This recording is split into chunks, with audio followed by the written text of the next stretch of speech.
20,000! 2 months! Guys, ito nga pala si Cathy, ang kapwa nating dropshipper, at today kukwentuhan niya tayo. Ako po ay isang corporate secretary sa construction industry.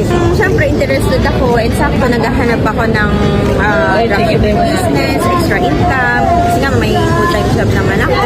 Doon pa lang, nakita ako na ng potential yung negosyo. Kaya sabi ko, sige nga, try ko nga kasi before, ang daming ganong opportunity, pero nilalet ko parang ayaw ko, okay, ganyan. Talaga kung legit yung negosyo, yung business, merong physical na office, ganyan. So, nandun na rin yung showroom, lahat ng product, nandun. So, parang ako, na-amaze ako, wow. Tapos, parang tinur niya lang ako sa office, ganyan. Then, yun, parang nag-start na siya, binigyan niya na ako ng kung paano gawin yung business. Tapos, nag-start ako.